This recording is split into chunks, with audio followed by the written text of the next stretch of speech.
దేవుని చేత ఎరగబడటం, ఆయన మనల్ని ఎరగడం. మొట్టి నిన్ను నన్ను ప్రభు ఎరగడం చాలా ప్రాముఖ్యం. గుర్తించు, ఆయనకు నువ్వు తెలియాలా. ఎప్పుడు తెలుస్తావు? మీరు దేవుని చేత ఎరగబడిన వారే ఉండాలి. ఈ వాక్యం విన్న తర్వాత దానికోసం ప్రాకులాడాలి. ప్రభు చేత ఎరగబడాలంటే ఒకసారి బైబిల్ అందులో మనం చూసుకుందామా?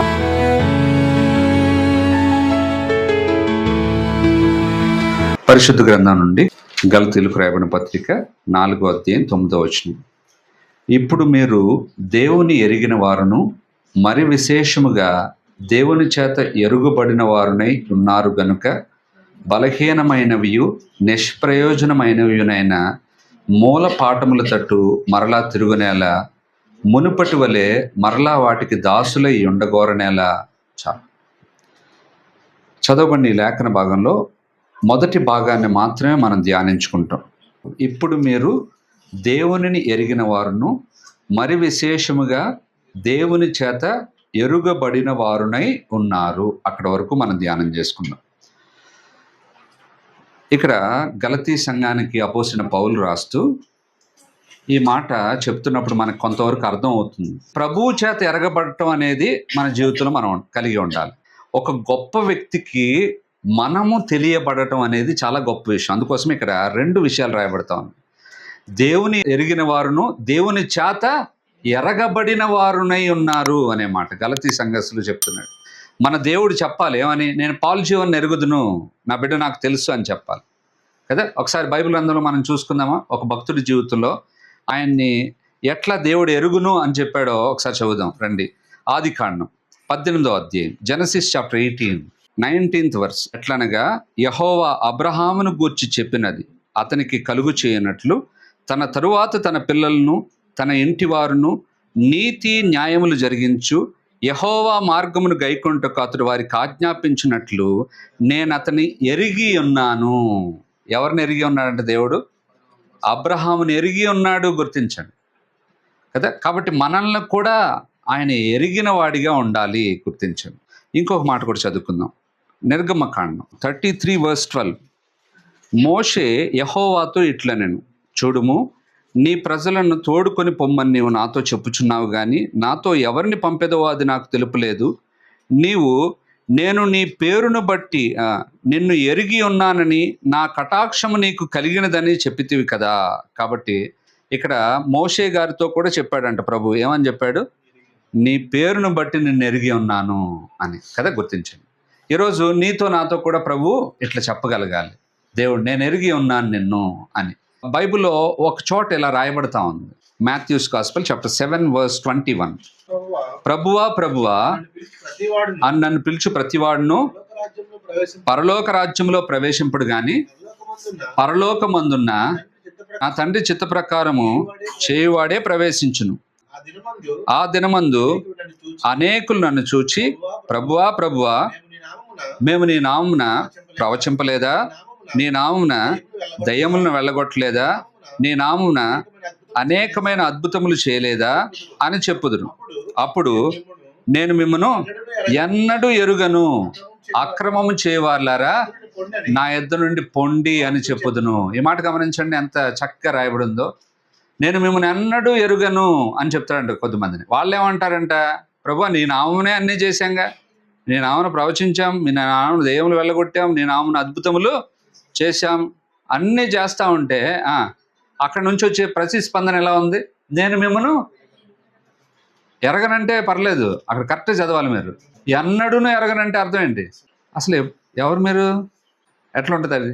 నేనే అనుకుందాం, ఉదాహరణకి నేనే ఎమ్మెల్యే గారు బాగా తెలుసు నాకు అని చెప్పేసి తీసుకెళ్ళాను మీ అందరినీ అనుకోండి. ఆడికి వెళ్ళగానే ఆయన ఏమన్నాడు? ఎవడు నువ్వు అన్నాడు. అప్పుడు ఎట్లా ఉంటుంది? సిగ్గుపడిపోతాం. గుర్తించండి. ప్రభువుని ఎరిగిన ప్రజలుగా ఇప్పుడు నేను అనుకుంటాను, వీళ్ళందరూ ప్రభువుని ఎరిగిన ప్రజలా కాదా?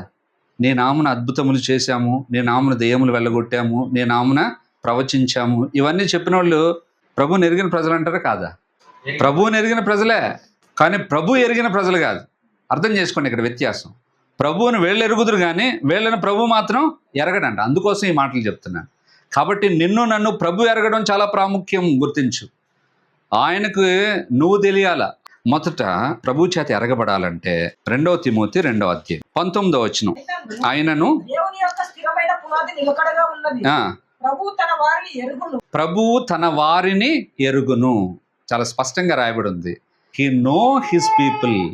ఎవరు హిస్ పీపుల్ అంటే లోకంలో ఉన్న వాళ్ళందరూ ఆయన ప్రజల చెప్పలేం. గుర్తించండి, ఎవరు తమను తాము దేవునికి అప్పగించుకుంటారో వాళ్ళు తన పీపుల్. గుర్తించండి, మనం యేసయ్య రక్తం చేత కడగబడితేనే ఆయన ప్రజలుగా మారుతాము, ఆయన దొడ్డిలో చేరతాము, ఆయన గొర్రెలం అవుతాము. అప్పుడు ఆయన గొర్రెలను ఆయన ఎరుగును అని రాయబడతా ఉన్నది 10వ అధ్యాయం 17వ వచనంలో. కాబట్టి ప్రభు మనతో మాట్లాడుతున్నాడు ఏంటంటే, దేవుడు తన ప్రజలను ఎరుగును. నువ్వు ఆయన ప్రజగా మారితే ప్రభు నిన్ను ఎరుగుతాడు. గుర్తించండి, నువ్వు ఆయన దొడ్డిలో చేరితే ఆయనకు నువ్వు ఎరుకైన వాడివి అవుతావు. ఈ సత్యాన్ని గుర్తుపెట్టుకోండి. కాబట్టి మొట్టమొదట దీని విషయమై మనకేముండాలి? గ్రహింపు ఉండాలి. కాబట్టి రక్షణ పొందిన వాళ్ళు ఎవరైనా ఉంటే తన ప్రజలుగా మార్చబడటానికి మీరు ప్రభువు సహాయాన్ని కోరండి. ప్రభువా, నీ రక్తంతో నన్ను కడుగు, నన్ను నీ బిడ్డగా చేసుకో. రెండో విషయం, ప్రభువు మనల్ని ఎరగాలి అంటే ఏం కావాలి? ఏమని చెప్తుంది దేవుని లేఖనాలు? పరిశుద్ధ గ్రంథంలో ఉండి నహూము గ్రంథం 1వ అధ్యాయం 7వ వచనం, యెహోవా ఉత్తముడు, శ్రమ దినమందు ఆయన ఆశ్రయ దుర్గము, తన యందు నమ్మిక ఉంచు వారిని ఆయన ఎరుగును. రక్షించబడిన తర్వాత కూడా మనకేం అవసరం? నమ్మిక. గుర్తించండి, ప్రభువు తన్ను ఎవరైతే నమ్ముతారో వారిని బాగా ఎరుగుతాడంట. గుర్తించండి, చాలాసార్లు మనం ఈ విషయంలో కొరతను కలిగి ఉంటాం. విశ్వాసులమే పేరుకు, కానీ ఏం లేదు, నమ్మకం ఉండదు, అనుమానం ఎక్కువైపోతూ ఉంటుంది. ఇంకా రోజులు గతించే కొలిది ఏమవుతుంది? ఆ అనుమానం మరీ ఎక్కువైపోతూ ఉంటుంది. జ్ఞానం వచ్చే కొలిది మరీ ఎక్కువైపోతూ ఉంటుంది. మీకు ఇదివరకు కూడా ఒక ఉదాహరణ చెప్పాను కదా, చిన్న పిల్లలుగా ఉన్నప్పుడు వాళ్ళ నుండి ఒక విషయాన్ని నేర్చుకోమని దేవుడు చెప్పాడు. ఏం విషయం అది? ఈ చిన్నవారిలో నా యందు విశ్వాసం ఉంచు ఒకరిని తృణీకరింపకుండా చూచుకొనుడి అని రాయబడింది. చిన్నవారు ఏం చేస్తారంటే విశ్వాసం ఉంచుతారు. ఏమని విశ్వాసం ఉంచుతారు? ఏది చెప్తే దాన్ని నమ్ముతారు. వాస్తవమా కాదా? ఇప్పుడు చూడండి, చిన్న పిల్లలకి బూచోడు వచ్చేస్తున్నాడు అని చెప్తాం, అన్న ముద్దు పెట్టేస్తాం. ఒక ముద్దు పెట్టగానే ఎక్కడ బూచోడు చూపించని అడుగుతారా? మనలాగా చాలా టాలెంటెడ్గా నువ్వు నాకు రీజన్ చూపిస్తేనే నేను నోరు తెరుస్తానంటారా? అంటే మళ్ళీ ఇంకొకసారి బూచోడు వచ్చేస్తున్నాడు అనగానే మన నోరు తెరుస్తాడు. మళ్ళీ ఒక 10 ముద్దలు పెడితే 10 ముద్దలకి 10 అబద్ధాలు చెప్తాను. వాళ్ళు ఏం చేస్తారు? అబద్ధాలు నమ్ముతారు. మీరు గమనించండి, అబద్ధాలు నమ్మి ఆ బూచోడిని ఒకవేళ మైండ్లో ఫిక్స్ చేసేసుకుని చీకట్లోకి వెళ్ళడానికి భయపడతారు. వాస్తవం కాదు? మీరు గమనించండి, వాళ్ళు నమ్ముతారు. చిన్నపిల్లలు నమ్ముతారు. అందుకోసమే చిన్నపిల్లలకు వాకింగ్ కూడా చిన్ననాడే ఎక్కించాలని చెప్తారు. వాళ్ళు విన్నట్టున్నా కూడా ఎక్కించాలి. వాళ్ళు నమ్ముతారు, దేవుణ్ణి చక్కగా నమ్ముతారు. వాళ్ళ విశ్వాసం దేవునికి ఇష్టం. మనల్ని కూడా దేవుడు చిన్నపిల్లల లాంటి విశ్వాసం కలిగి ఉండాలని కోరుతున్నాడు. గుర్తించండి, మనం నమ్మాలి ఆయన్ని. ఆయన నమ్మితే ఆయన మనల్ని ఎరుగుతాడు. గుర్తించండి, చాలాసార్లు రక్షించబడిన తొలి దినాల్లో ఉన్నంత నమ్మకం ఇప్పుడు నాకు ఉండదు. ఎందుకోసం తెలుసా? జ్ఞానం ఎక్కువైపోయి. ఏం జ్ఞానం అది? పరసంబంధమైన జ్ఞానం కాదు, ఆయన ఎరిగిన జ్ఞానం కాదు. అర్థమైందండి? దావీదు దేవుని యందు విశ్వాసం ఉంచాడు.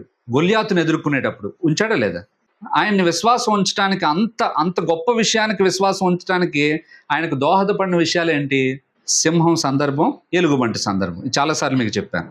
ఆ సింహాన్ని ఎలుగుబంటిని ఎదుర్కొన్న కారణం చేత అప్పుడు దేవుడు నాకు సహాయం చేశాడు కాబట్టి ఈ గొల్యాతును కూడా అధిగమించడానికి దేవుడు నాకు సహాయము చేస్తాడని పరిపూర్ణమైన విశ్వాసంతో ముందుకు వెళ్ళాడు. మిగతా వాళ్ళందరూ ఏం చేస్తున్నారు? సౌలుతో సహా భయపడి వెనకడుగు వేస్తున్నారు. గుర్తించండి, ఇక్కడ మనం నేర్చుకోవాల్సిన విషయం ఏంటి అంటే, వాళ్ళందరూ దేవుని ప్రజలైనా కాదా? మరి దావీదుకే ఎందుకు ముందుకు వెళ్ళడానికి అంత ధైర్యం, అంత నమ్మకం? మరి మిగతా వాళ్ళకి ఎందుకు లేదు? గుర్తించండి. కాబట్టి విశ్వాసులైనంత మాత్రాన, విశ్వాసులుగా పిలువబడుతున్నంత మాత్రాన అందరిలో విశ్వాసము లేదు అంటాడు అపోస్తలుడైన పౌలు. ఏమవుతుంది? ఉండగుండగా అడుగంటి పోతా ఉన్నది. బైబిల్లో కొత్త నిబంధనలో సంఘమంతా అత్యాసక్తితో ప్రార్థన చేస్తున్నారు. ఎక్కడ? మార్కు అను మారు పేరు గల యోహాను ఎంట. ఈ సందర్భం రాయబడింది అపోస్తలుల కార్యములలో. అప్పుడు రొదె అనే చిన్నది పేతురు గారి స్వరాన్ని గుర్తుపట్టి వచ్చి తలుపు తీయడానికి వచ్చి వెంటనే వెళ్ళి వాళ్ళ అమ్మతో చెప్తుంది, అంటే పెద్దలతో చెప్తుంది. ఏమని చెప్తుంది? పేతురు గారు వచ్చేసారు. వీళ్ళ సంఘం అత్యాసక్తి ఎవరి కోసం ప్రార్థన చేస్తున్నారు? పేతురు గారి కోసమే. అప్పుడు వాళ్ళు ఏమన్నారంటే, ఒకసారి చదువుకుందామా? ఆ పాప వచ్చి చాలా స్థిరంగా నిశ్చయతతో చెప్తా ఉన్నది. ఏమని చెప్తుంది? అపోస్తలుల కార్యములు 12వ అధ్యాయము 12-13 వచనాలు చదవండి. ఇట్లా ఆలోచించుకుని ఆ, అతను మార్గం మారుపేరు గల యోహాను తల్లి అని మరి ఇంటికి వచ్చింది. ఆ, అక్కడ ఆ, అనేకులు కూడి ప్రార్థన చేయుచుండేది. ఆ, అతడు ఆ, తలవాకి తలుపు తట్టుచుండగా ఆ, రోది అనే ఒక చిన్నది ఆ, ఆలకించుటకు వచ్చింది. ఆ.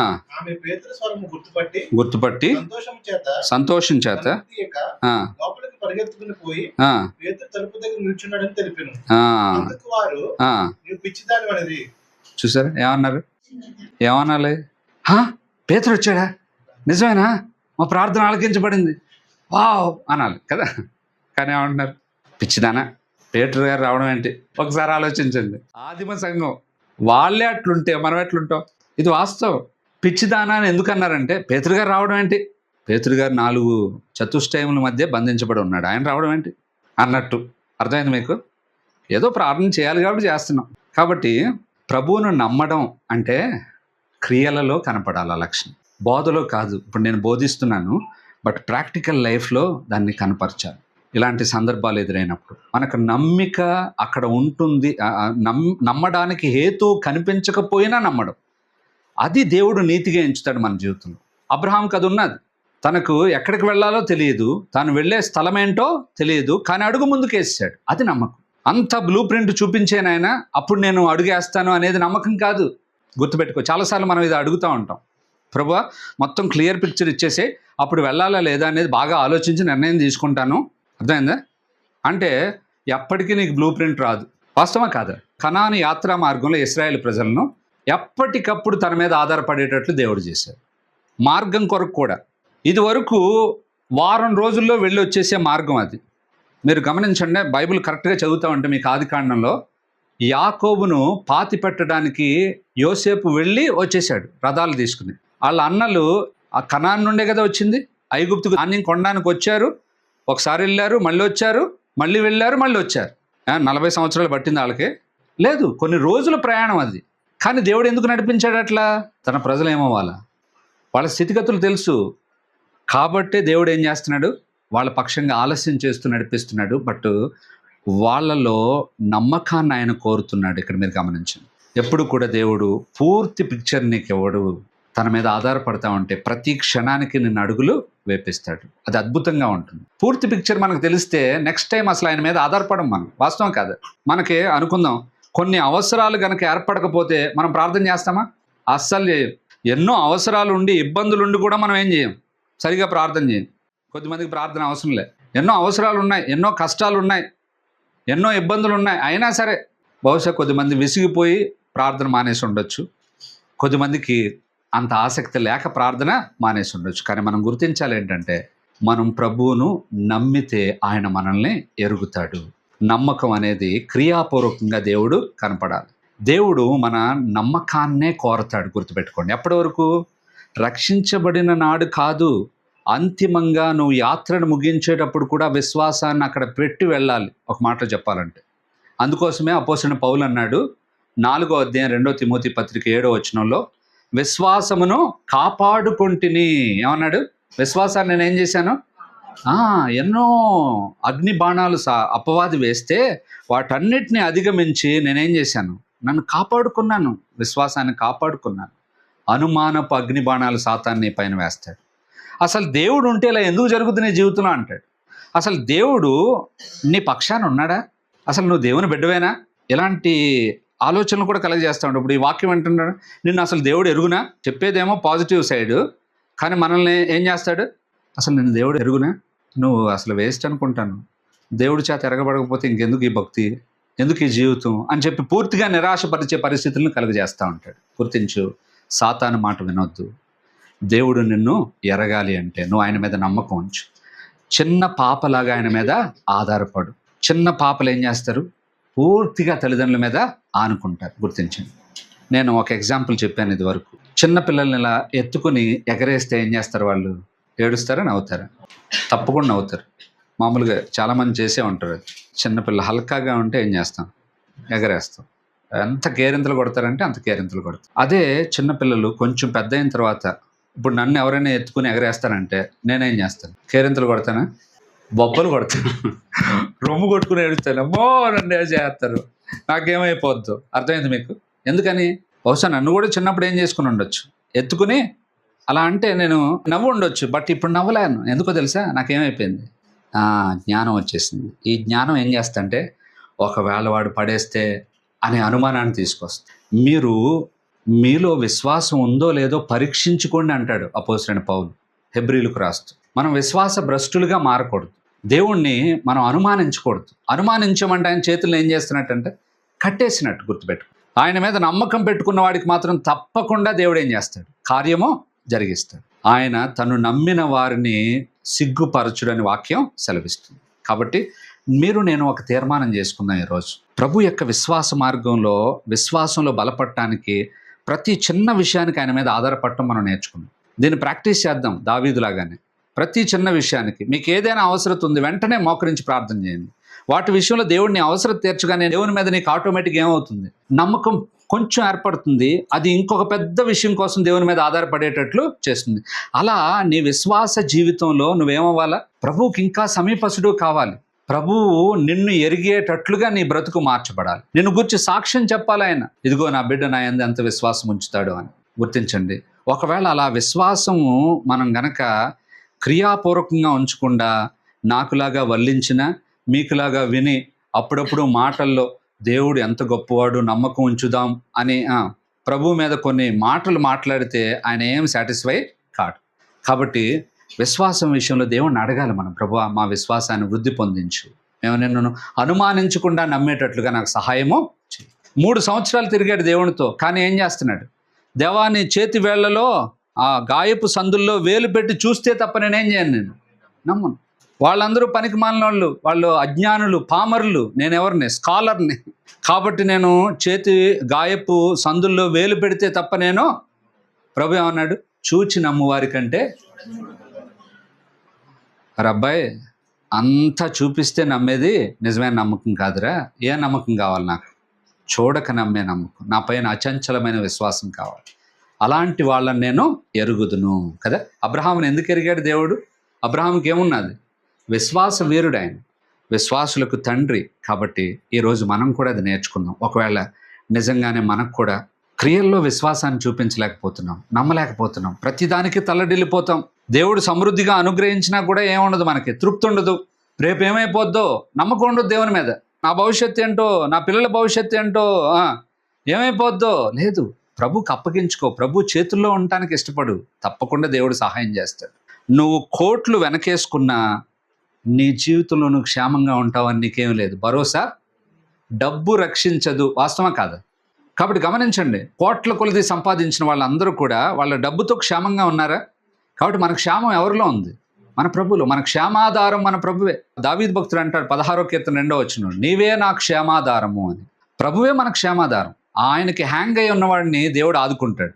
10,000 మంది దండెత్తి నా మీద మోహరించినను నేను భయపడిన, ఎందుకంటే నా క్షేమం ఎవరిలో ఉంది? అప్పుడు మాయిల్ పకీరు జీవం పక్షి చేతిలో ఉన్నట్టు మన జీవం అంతా ఎవరి చేతిలో ఉన్నది? ప్రభు చేతిలో ఉంది. క్రీస్తునందు మన జీవం దాచిపడి ఉన్నది అని రాయబడింది కొలసీలకు రాయబడిన పత్రిక 3:4. కాబట్టి మనం ఏం బాధపడాల్సిన అవసరం లేదు. యవనస్తులు, మీ భవిష్యత్తు గురించి చింతించొద్దు. ఏం చేయాలా? ప్రభు మీద నమ్మకం ఉంచండి, ప్రభుకు ఆనుకోండి, ప్రభుకు అప్పగించుకోండి. అద్భుతంగా దేవుడి కార్యాలు చేస్తాడు. 2వ విషయం, ప్రభు ఎవరిని ఎరుగుతాడు? కొరింథీయులకు రాయబడిన మొదటి పత్రిక 8వ అధ్యాయం 3వ వచనం. ఒకడు దేవుని ప్రేమించిన యెడల అతడు దేవునికి ఎరుకైన వాడే. ఒకడు దేవుని ప్రేమిస్తే వాడు దేవునికి ఎరుకైన వాడే. ఎరుకైన వాడే అంటే అర్థం ఏంటి? తెలిసిన వాడే. ప్రభువుని ఎంతగా ప్రేమిస్తావో అంత పరిచయం అయిపోతాడు దేవుడు. ఆయన నేను పరిచయం చేసేసుకుంటాడు. ఈ వ్యక్తి నాకు తెలుసు అని సాక్ష్యం ఇస్తాడు. ప్రభువును ప్రేమిస్తే రుజువులు కనుపరచాలనే కదా మనం వింటూ వచ్చాం. కాబట్టి గుర్తిస్తాం ఏంటి అంటే, ప్రభువును ప్రేమిస్తున్నావా? ప్రభువును ప్రేమిస్తే నువ్వు దేవునికి ఎరుకైన వాడవే. ఈ మాటను గుర్తించు. ప్రభువును ప్రేమించడానికి మనసు నిలుపుకుందాం. నీ జీవితంలో, నా జీవితంలో ప్రభు ఫస్ట్ ప్లేస్లో ఉండాలి, మిగతా వాళ్ళందరూ తర్వాతనే. అందుకోసమే దేవుడు అన్నాడు, నాకంటే తన తండ్రినైనను, తల్లినైనను, అన్నదమ్ములనైనను, అక్క చెల్లెలనైనను, తన ప్రాణమునైనను సహా ప్రేమించేవాడు నాకు పాత్రుడు కాడు. గుర్తించండి, ఇది సత్యం. ఎవరైనా ప్రభు తర్వాత, నీ భార్య ప్రభు తర్వాతే, నీ భర్త ప్రభు తర్వాతే, నీ పిల్లలు ప్రభు తర్వాతే. అలా పెట్టుకుంటేనే నీ క్షేమం. అలా కాకుండా ప్రభు ప్లేస్లోనికి వాళ్ళని తీసుకొచ్చేసావు అనుకో, ఏమైపోద్ది? వాళ్ళు నీకు శత్రువులు అయిపోతారు, వాళ్ళు నీకు దూరం అయిపోతారు. గుర్తుపెట్టుకో. అసలు రంగు అంతా చూపించేస్తాడు నీకు. ఇంత ప్రేమిస్తున్నావు కదా, రంగు చూడు అని చూపిస్తాడు దేవుడు. అప్పుడు ఏమనుకుంటావు? ఇంత ప్రేమిస్తే నాకు వచ్చేది ఇదా అనుకుంటాం. అదే ప్రభువుని ప్రేమించి వాళ్ళని ప్రేమించు, అప్పుడేమవుతుంది? ప్రేమానురాగాలు విస్తరిస్తాయి. ఎందుకంటే ప్రేమకు ఆధారమే ప్రభు, ప్రేమ స్వరూపి ప్రభు. ఆయన నుండి వచ్చే ప్రేమతోనే ఇతరులతో మంచి సంబంధాలు మనం కలిగి ఉంటాం. గుర్తించండి, ఒకని ప్రవర్తన యెహోవాకు ప్రీతికరం అగునప్పుడు ఆయన శత్రువులను సైతము మిత్రులుగా చేస్తాడు. అంత చక్కని సంబంధ బాంధవ్యాలు ఏర్పడతాయి. ఆయనతో కనెక్షన్ సరిగా లేదనుకో, ఆయన ప్రేమించట్లేదనుకో, మీరు ఏమవుతుంది? అంత అస్తవ్యస్తం అయిపోతుంది. ఈనాడు చాలామంది ప్రభువును ప్రేమించకుండా వస్తువుల్ని, మనుషుల్ని ప్రేమించి ప్రభువును రీప్లేస్ చేయడానికి వాటి కోసం ప్రభువుని ఏం చేస్తున్నారు? వాడుకుంటున్నారు. ఈనాటి క్రైస్తవ్యంలో ప్రభువా నాకు అది కావాలి కాబట్టి నీ దగ్గరికి వస్తాను. భక్తులుగా ఉండటానికి ఇష్టపడుతున్నారు కానీ శిష్యులుగా ఉండటానికి ఇష్టపడట్లేదు. శిష్యుడు ఏం చేస్తాడు? ప్రభువుని ప్రేమిస్తాడు. ఒక 10-20 మంది అయినా పర్లేదు, సంఘం అంతా శిష్యులైతే అది గొప్ప అచీవ్మెంట్. వేల కొలది ఉన్నారు కానీ భక్తులు అయ్యారనుకోండి, ప్రభువును ప్రేమించరు. వెళ్ళు ప్రభు కంటే సుఖానుభవాన్ని ఎక్కువగా ప్రేమిస్తారు, ప్రభు కంటే మనుషుల్ని ఎక్కువ ప్రేమిస్తారు, ప్రభు కంటే వస్తువులను ఎక్కువగా ప్రేమిస్తారు. వాటన్నిటినీ సాటిస్ఫై చేసుకోవడానికి ప్రభువుని ఏం చేస్తారు? వాడుకునేవాడిగా ఉండొద్దు. ఎలా ఉండాలి? ప్రేమించేవాడిగా ఉండాలి. నీ ప్రథమ స్థానం ప్రభువుకు ఇవ్వాలి. ప్రభు కొరకు ఎంత క్రయమైనా చెల్లించడానికి మనం ఏం చేయాలి? ఇష్టపడాలి. విన్నాం కదా, 20 సంవత్సరాల కాలం ఎట్లుందంటే ఆయనకి కొన్ని రోజుల్లాగా ఉందంటే. ఎవరికి? యాకోబుకి కదా. దీనాన్ని పెళ్లి చేసుకునే వ్యక్తికి అంత గాయమైనప్పటికీ కూడా ప్రీతి గలవాడు గనుక ఏం చేశాడు? దాన్ని చేయించుకోవడానికి తడువు చేయలే, ఇష్టపడ్డాడు. మనకి ప్రార్థనకు రమ్మంటే కష్టం, ఆన్లైన్లో అటెండ్ అవ్వడం కూడా కష్టం. నేను పరిచర్య నేర్చుకున్న దగ్గర నాకు నేర్పించింది ఏంటంటే, సంఘ ప్రార్థనలో అటెండ్ అవ్వని వాడిని పరిచర్యలో కూడా వాడుకునేవాళ్ళు కాదు, ఎక్కడికి వాక్యానికి కూడా పంపించేవాళ్ళు కాదు. అర్థమైందండి? ఎందుకంటే ప్రార్థనలో ఉంటేనే ఆ వ్యక్తి ఏమవుతాడు? వ్యక్తిగతంగా నువ్వు ప్రార్థన చేసుకోవచ్చు, సంఘంగా కూడా ప్రార్థన. 3 రకాల ప్రార్థన మన జీవితంలో ఉండాలి. వ్యక్తిగతంగా, కుటుంబంగా, సంఘంగా. 3 రకాల ప్రార్థన. యేసు ప్రభు ఒంటరిగా ప్రార్థన చేసుకున్నాడు లేదా? చేసుకున్న తర్వాత మళ్ళీ రూపాంతరపు కొండ మీదకి వెళ్ళి ముగ్గురిని తీసుకెళ్ళి మళ్ళీ వాళ్ళతో కలిసి ప్రార్థన చేయడం ఎందుకు? ఆయన ఒక్కడే చేసుకోవచ్చు కదా. ఏబుల్ గాడ్ కదా ఆయన. ఏబుల్ గాడ్ అయినప్పుడు మనుషుల మీద ఆధారపడాలనా? ఒక గడియను నాతో కూడా మేల్కొని ఉండలేరా అని అడగాలనా? వాళ్ళని వాంఛించాలనా? అవసరం ఉందా ఆయనకి? ఆయన కోరుకుంటే 76,000 మంది దూతలు వచ్చి ఆయనకి ఏం చేస్తారు? పరిచారం చేస్తారు. అన్నాడా లేదా? అంత గొప్పవాడికే ఇతరుల సహాయం అవసరం అయితే మీకు అవసరం లేదా? గుర్తుపెట్టుకోండి, సంఘ ప్రార్థనకు మీరు ఎక్కడున్నా సరే you have must go to church prayer. గుర్తుపెట్టుకోండి. ఎందుకంటే సంఘము 2-3 కలిసి ఉన్న చోట ఎవరు ఉంటారంట? ప్రభు ఉంటాడు. సంఘం ఎదుట పాతాళ లోక ద్వారములు నిలువని. సంఘానికి సాతాను భయపడతాడు. సంఘం కూడి ప్రార్థించినప్పుడు ఆ ప్రార్థన పవర్ఫుల్గా ఉంటుంది. గుర్తించండి. మిమ్మల్ని బలవంతం చేయట్లేదు. ఒకవేళ బలవంతంగా చేసినా కూడా అదేమవుద్దు? దేవునికి ఇష్టంగా ఉండదు. గుర్తుపెట్టుకోండి. కాకపోతే మీరే ఇష్టపూర్వకంగా రండి. సరే, తర్వాత ప్రభువును ప్రేమిస్తే నువ్వు వీటన్నిటిలో కూడా ఈగర్గా పార్టిసిపేట్ చేస్తావు. ఈగర్గా, సంతోషంగా. నా ప్రభు సన్నిధికి వెళ్ళడం అంటే నాకు చాలా ఇష్టం. చాలా వాక్యాలు మనం చదువుకున్నాం ఇదివరకు కూడా. దావీదు భక్తుడు అంటాడు కదా, వేకునే నేను లేచేదను. ఎందుకోసం? నా ప్రభువును చూడాలన్న ఆశతో. 63వ కీర్తన ఇంటికి వెళ్ళినా చదువుకోండి. 42వ కీర్తనలో కోరహ కుమారులు చెప్తున్న మాటలు చదువుకోండి. ఇంటికి వెళ్ళినాక ఆ 2 అధ్యాయాలు చదువుకోండి. వాళ్ళు ఎంత ఆశతో ప్రభు వైపు చూస్తున్నారు నీకు కనిపిస్తుంది.